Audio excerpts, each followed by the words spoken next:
Gloria Lara de Echeverri fue asesinada tras 5 largos meses de cautiverio hace ya 31 años. Su caso fue uno de los más sonados y conmovedores, no solo por la crueldad con que actuaron sus asesinos, sino porque ella era una de las mujeres más apreciadas por la sociedad colombiana. Este crimen sigue todavía impune.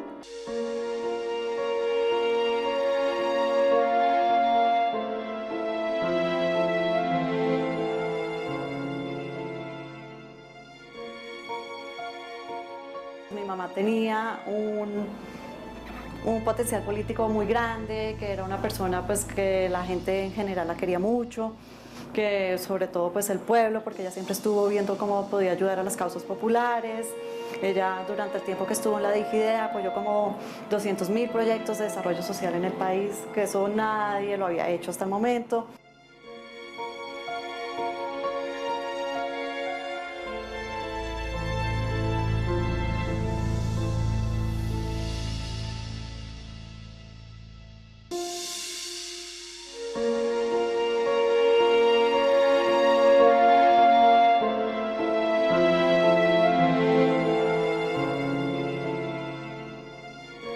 Los testigos que cuentan cuando la abordaron, que es un Renault 4 blanco, que la aborda con un Jeep campero, la cierran justo una cuadra antes de llegar a mi casa, le rompen el vidrio, la sacan, se llevan el otro carro, dejan el carro a unas cuadras de la casa con el conductor, y a ella en ese momento la transfieren al campero.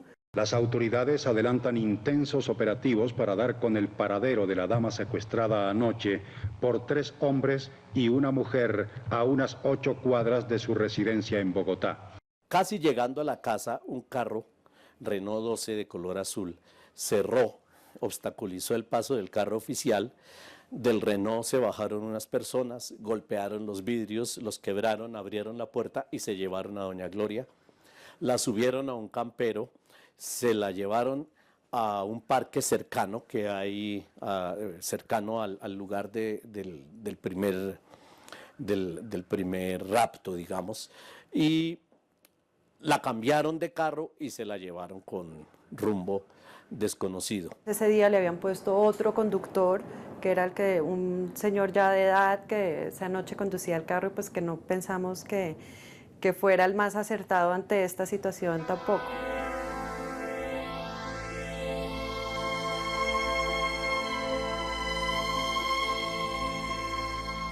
Como que solamente le dijeron, si voltea a mirar lo matamos, pero más nada. El viejo se fue y solo cuando llegó a su casa, a él lo dejaron por allá al norte, y solo cuando llegó a su casa, él cayó en cuenta, aterrizó en la realidad y cayó en cuenta de que tenía que avisar, y llamó a la casa de la señora Gloria para preguntar si ella ya había llegado, y ahí se supo qué había pasado. Yo estaba en la casa de mi abuela, entonces recibimos una llamada de mi hermana, que ella sí estaba en la casa, a contarle a mi abuela que mi mamá había quedado de recogerla, que no la había recogido, y que acababa de llamar el conductor a decir que era que la habían secuestrado. En las horas de la noche fue cuando recibimos la llamada del conductor en ese entonces, que era el señor Querubín Sánchez, pues yo contesté la llamada y me preguntó si mi mamá estaba en la casa. Yo le dije, no, pero ¿cómo así que usted me está preguntando si mi mamá está en la casa? ¿Acaso ella no estaba con usted? Entonces él me dijo, entonces fue que la secuestraron. Y yo le dije, ¿pero cómo así? Y me dijo, sí, pues yo estaba con ella y unos tipos se nos cerraron, nos estrellaron el carro, iban armados, y a la doctora Gloria, la bajaron del carro y se la llevaron. Y a mí me llevaron y me tiraron por allá en un barrio. Yo por eso me demoré, yo no sabía ni dónde estaba, y me demoré pues en llamar a la familia a avisarles de lo que había sucedido. Entonces pues obviamente fue un momento de shock, pues yo pensé que mi mamá estaba retrasada, era porque se le había olvidado, nunca me imaginé que era porque la habían secuestrado. Mi papá era secretario del Partido Liberal, estuvo allí un rato en el Partido Liberal, y después tuvo la oportunidad de ser concejal por Bogotá, y después fue representante, y finalmente fue senador, presidente del Senado también. Era una persona con un carisma muy grande, también muy preocupado de la gente, y por eso es que ellos dos hacían muy buen equipo. Mi papá, por su influencia política en ese momento, él decide que lo mejor es como mantenerse un poco al margen son los hermanos de mi mamá los que asumen todo el proceso de negociación y de todo esto. Yo pienso que fue una buena elección porque también mi papá es más reactivo, tiene el dolor adentro, entonces se pensó que fuera alguien que pudiera, digamos, actuar de una manera más ecuánime a la hora de recibir alguna llamada y de negociar. Entonces se decidió de que mi papá no fuera esa persona, eso fue un acuerdo que se tomó en familia. Pues me acuerdo particularmente que estaba el coronel Giannini, quien pues estuvo siempre dispuesto a colaborar con la familia, buscando pues información de quiénes podrían ser los responsables de este hecho.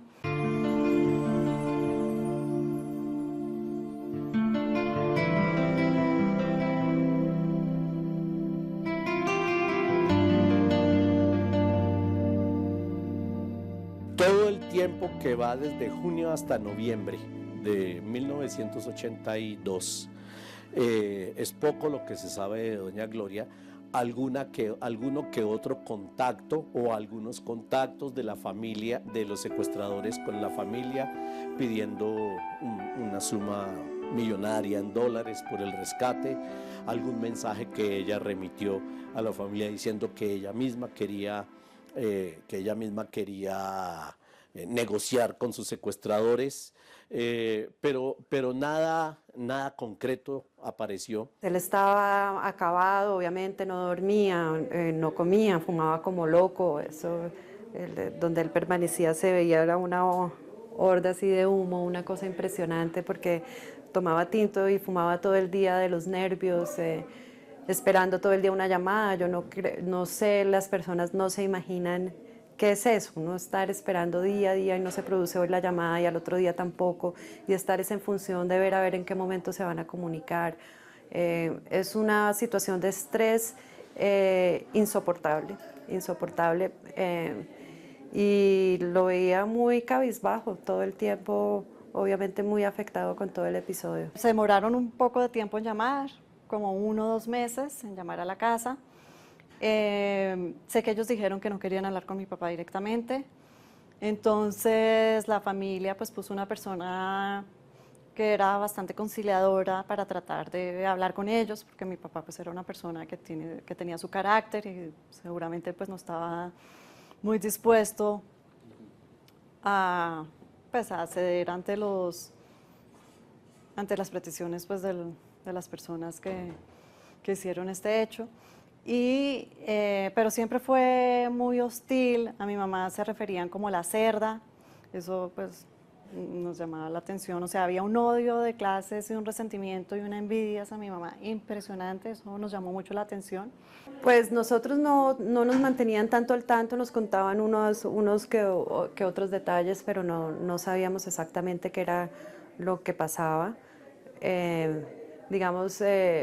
Ellos no se comunicaron a la casa porque pues obviamente sabían que si llamaban a la casa era muy probable, estaba la policía encima de tal y tal y se contestaba el teléfono, entonces pues las llamadas podrían estar grabadas o lo que fuera. Entonces ellos nunca se comunicaron a la casa, sino llamaban a la casa de un tío mío y esas fueron las primeras conversaciones que se tuvieron. Una noche antes de su secuestro, doña Gloria denunció a través de Cinevisión la invasión campesina de tierras de los indígenas. La DIGIDEC, a través de la División de Asuntos Indígenas y de la oficina en el Cauca, está poniendo los denuncios correspondientes y tiene a algún personal de abogados para que investiguen cómo es que se han venido promoviendo estas invasiones, ya que en última siempre el perjudicado es el indígena.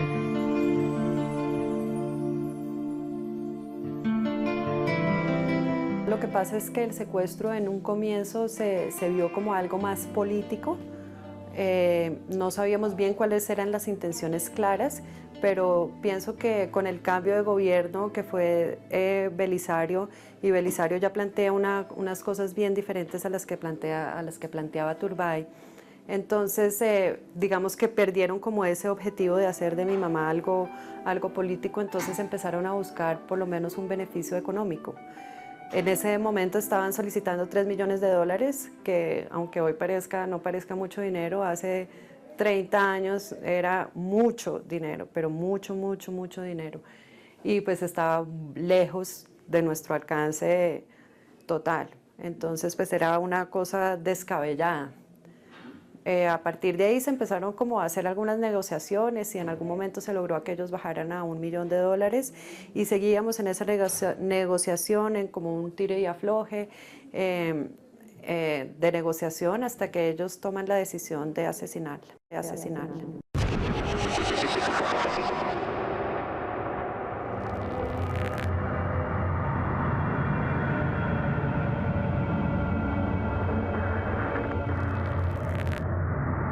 Hasta que un día los secuestradores entraron en desesperación y la mataron y dejaron su cadáver frente a la iglesia del barrio Bonanza, en la Boyacá, con 80 más o menos.